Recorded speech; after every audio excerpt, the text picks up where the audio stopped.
வணக்கம். மாலை முரசு செய்திகளை விரிவாக பார்ப்பதற்கு முன் தலைப்புச் செய்திகள். வெளிநாடு சென்று இந்தியா திரும்பிய இளைஞர் ஒருவருக்கு குரங்கம்மை பாதிப்புக்கான அறிகுறி கண்டுபிடிப்பு. முன்னெச்சரிக்கை நடவடிக்கை மேற்கொள்ளப்பட்டுள்ளதால் மக்கள் அச்சப்பட தேவையில்லை என மத்திய சுகாதாரத்துறை அறிவிப்பு.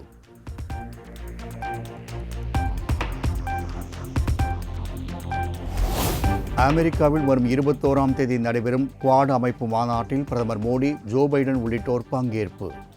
22ஆம் தேதி இந்திய வம்சாவளியினர் ஏற்பாடு செய்துள்ள கூட்டத்தில் பிரதமர் உரையாற்றுவார் என தகவல்.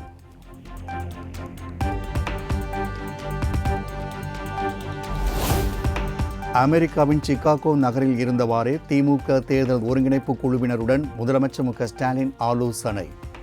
நிர்வாகிகளின் செயல்பாடு, 2026 சட்டப்பேரவை தேர்தல் குறித்து காணொலியில் ஆலோசனைகளை வழங்கினார்.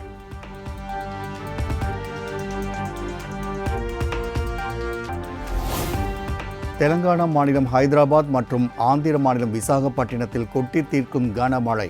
சாலைகள் குளம்போல் வெள்ள நீர் தேங்கியுள்ளதால் பொதுமக்கள் கடும் அவதி.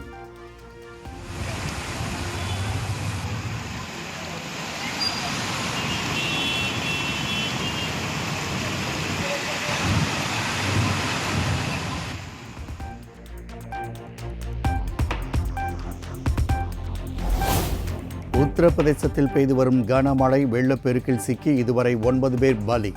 பல்வேறு இடங்களில் சாலை போக்குவரத்து, மின்சாரம் துண்டிக்கப்பட்டுள்ளதால் மக்களின் இயல்பு வாழ்க்கை பாதிப்பு.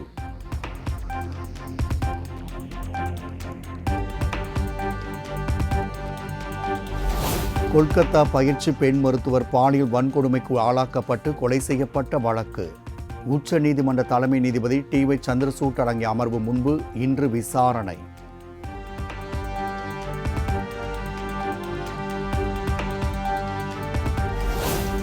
தமது ஒலிம்பிக் பின்னடைவு குறித்து மகிழ்ச்சி தெரிவித்தவர்கள் மீது தேச துரோக வழக்கு பதிய வேண்டும். தேசத்திற்கான பதக்கத்தை அவமரியாதை செய்பவர்கள் மீது கண்டிப்பாக நடவடிக்கை தேவை என மல்யுத்த வீராங்கனை வினேஷ் போகத் வலியுறுத்தார்.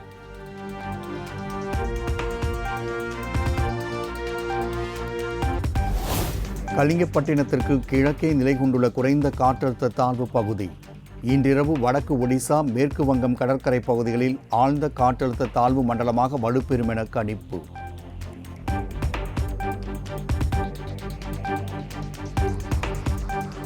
தென் தமிழக கடலோர பகுதிகள் மற்றும் அதனை ஒட்டிய குமரி கடல் பகுதிகளில் 55 கிலோமீட்டர் வேகத்தில் சூறைக்காற்று வீசக்கூடும். 30 முதல் 40 கிலோமீட்டர் வேகத்தில் வலுவான தரைக்காற்று வீசக்கூடும் என்றும் வானிலை ஆய்வு மையம் அறிவிப்பு.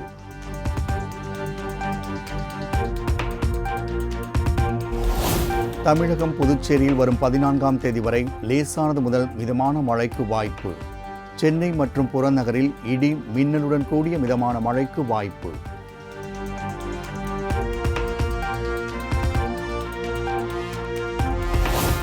எண்ணூர், நாகை, புதுச்சேரி உள்ளிட்ட 9 துறைமுகங்களில் 1ஆம் எண் புயல் கூண்டு ஏற்றம்.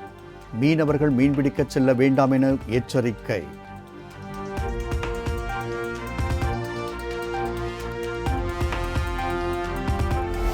திருவண்ணாமலை அரசு மருத்துவமனையில் அமைச்சர்கள் பங்கேற்ற நிகழ்ச்சிக்காக பிரசவ வார்டில் சிகிச்சை பெற்றவர்கள் வெளியேற்றம். தாய்மார்கள் பச்சிளம் குழந்தைகளோடு மண் தரையில் நீண்ட நேரம் காக்க வைக்கப்பட்டதால் கடும் அவதி.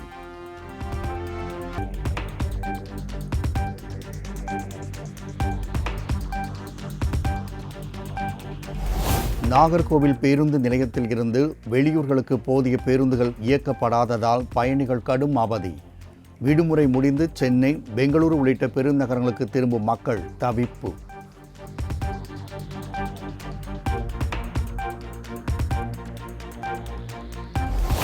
விடுமுறை முடிந்து சொந்த ஊர்களுக்கு சென்றவர்கள் மீண்டும் சென்னைக்கு திரும்புவதால் போரூர் சுங்கச்சாவடி அருகே போக்குவரத்து நெரிசல். சுமார் 5 கிலோமீட்டருக்கு வாகனங்கள் அணிவகுத்து நின்றதால் பொதுமக்கள் கடும் சிரமம்.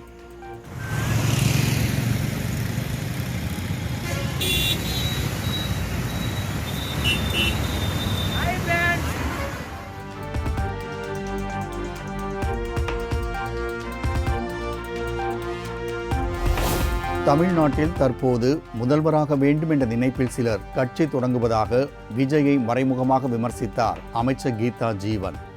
அதிமுகவில் பங்காளி சண்டை இதுவரை முடியவில்லை என்றும் விலாசர்.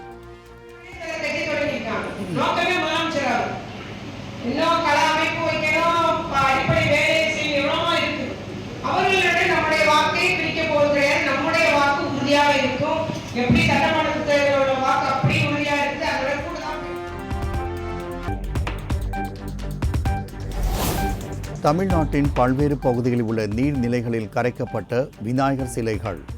விநாயகர் சிலைகள் ஊர்வலத்தை முன்னிட்டு பலத்த போலீஸ் பாதுகாப்பு.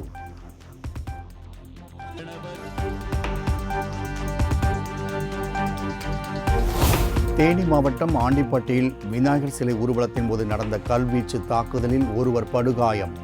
சம்பந்தப்பட்ட நபர் மீது நடவடிக்கை எடுக்க கோரி பொதுமக்கள் போராட்டத்தில் ஈடுபட்டதால் பரபரப்பு.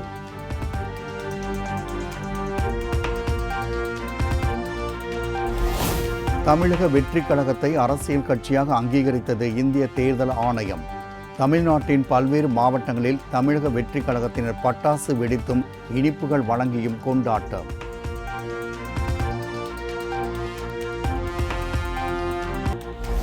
தூத்துக்குடி மாவட்டம் பேரூர் அணி சிறையில் கைதிகளுக்கு இடையே கடும் மோதல். சம்பவம் தொடர்பாக சிறைத்துறை டிஐஜி பழனி நேரில் விசாரணை.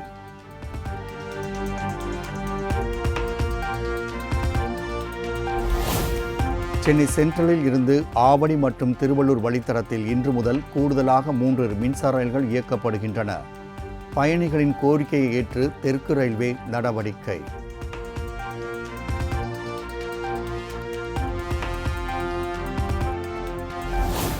போட்டித் தேர்வுகளுக்கான இலவச பயிற்சி வகுப்புகளில் சேர்வதற்கு நாளை முதல் விண்ணப்பிக்கலாம் என தமிழ்நாடு அரசு அறிவிப்பு. ஆர்வமுள்ளவர்கள் வரும் 24ஆம் தேதிக்குள் இணையதளம் வாயிலாக விண்ணப்பிக்கலாம்.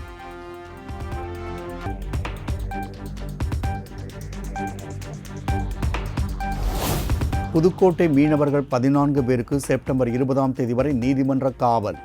எல்லை தாண்டி மீன் பிடித்ததாக கடந்த 6ஆம் தேதி கைது செய்யப்பட்ட நிலையில் இலங்கை நீதிமன்றம் உத்தரவு.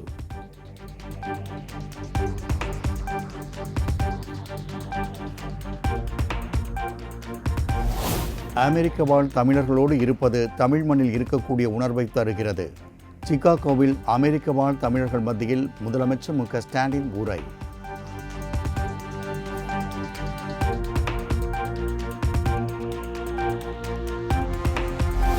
முதலமைச்சரின் வெளிநாடு முதலீடு குறித்து வெள்ளை அறிக்கை வெளியிட வேண்டும்.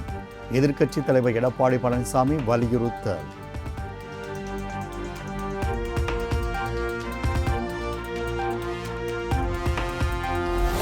அடுத்த ஆண்டே நாடாளுமன்ற தேர்தல் நடைபெற வாய்ப்பு.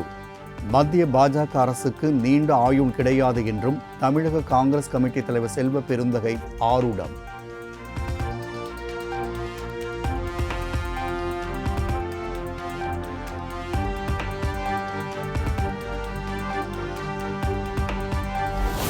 %69 இடஒதுக்கீடு ரத்தானால் தமிழ்நாட்டில் கலவரம் வெடிக்கும், திமுக ஆட்சி கலையும் என பாமக தலைவர் அன்புமணி பேட்டி.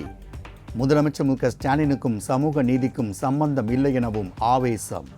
கிடையாது. மற்ற கட்சிகளை பத்தி அதாவது அவங்களுக்கு சமூக நீதி உணர்வு இருந்ததுன்னா திமுகவை அவங்க வலியுறுத்தி இது வன்னியர் பிரச்சனை மட்டும் கிடையாது, இது தாழ்த்தப்பட்ட சமுதாயம் பிரச்சனையும் சொல்லி.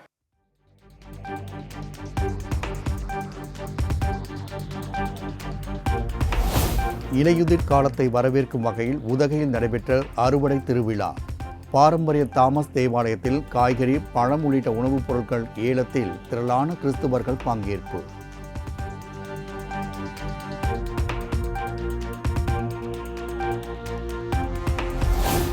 வேளாங்கண்ணி புனித ஆரோக்கிய அன்னை பேராலய ஆண்டு திருவிழா கொடியிறக்கத்துடன் நிறைவு.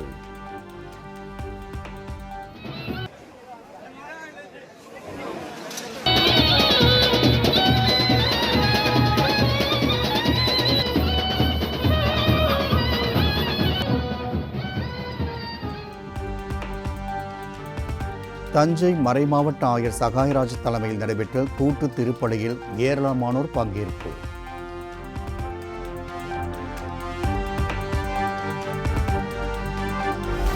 தமிழகத்தின் பல்வேறு இடங்களில் நடைபெற்ற குடமுழுக்கு விழா.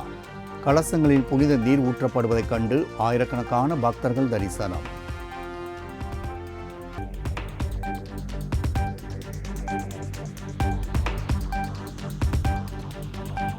ஆந்திர மாநிலத்தில் பல்வேறு மாவட்டங்களில் கொட்டி தீர்க்கும் கனமழை. ஓடையை கடக்க முயன்ற வேன் வெள்ளத்தில் இழுத்துச் செல்லப்படும் பரபரப்பு காட்சி.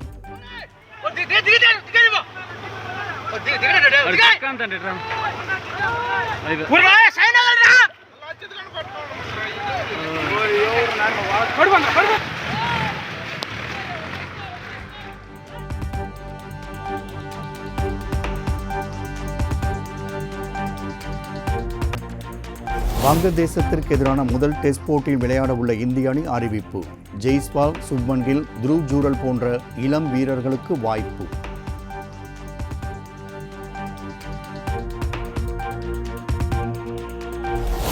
சென்னை சேப்பாக்கத்தில் இந்தியா வங்கதேசம் இடையில் நடைபெறும் முதல் டெஸ்ட் போட்டிக்கான டிக்கெட் விற்பனை இன்று தொடக்கம். வரும் 19ஆம் தேதி நடைபெறும் போட்டிக்கான டிக்கெட் விற்பனை காலை 9:45 மணிக்கு தொடங்கும் என அறிவிப்பு.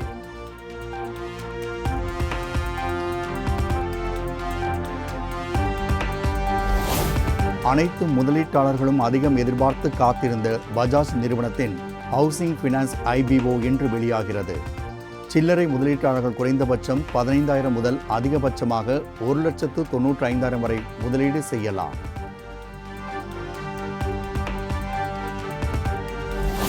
ஹுண்டாய் நிறுவனத்தின் புதுப்பிக்கப்பட்ட அல்காசர் மாடல் கார் இன்று அறிமுகம். எக்ஸ் ஷோரூம் விலை 17 லட்சமாக இருக்கும் என எதிர்பார்ப்பு.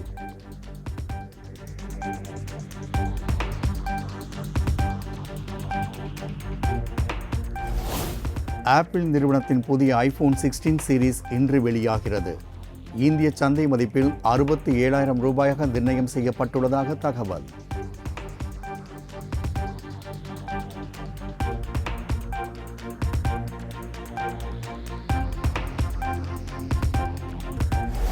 நடிகர் சங்க சட்ட விதிகளுக்கு உட்பட்டு தற்போது இருக்கக்கூடிய உறுப்பினர்களின் பதவிக்காலம் நீட்டிப்பு. நடிகர் சங்க பொருளாளர் கார்த்தி மாலை முரசு தொலைக்காட்சிக்கு பிரத்யேக பேட்டி. பில்டிங் ஆரம்பிக்கிறதுக்கே மே மாதம் ஜூன் ஆயிடுச்சு. பேங்க்லேருந்து கடன் வாங்கியிருக்கோம். ஸோ இந்த நிர்வாகம் இருந்து கட்டி முடிக்கணும், அப்புறம் வாங்கியிருக்கிற கடனை திருப்பி அடைக்கணும். அதுக்காக பெரிய பொறுப்பு இந்த நிர்வாகத்துக்கு இருக்குது. ஸோ அந்த பெரிய நம்பிக்கையும் எங்கள் மேலே இருக்குது. ஸோ இதை முடிச்சு காமிக்க வேண்டியது எங்களோட பொறுப்பாக இருக்குது. நன்றி. ஆமாம் ஆமாம் ஆமாம் ஏற்கனவே விஜயகாந்த் சார் பீரியடில் அந்த மாதிரி நடந்திருக்கு. மெம்பர்ஸே நீங்கள் இன்னொரு 3 வருஷம் இருந்து முடிச்சு கொடுத்துட்டு போங்கன்னு சொல்லி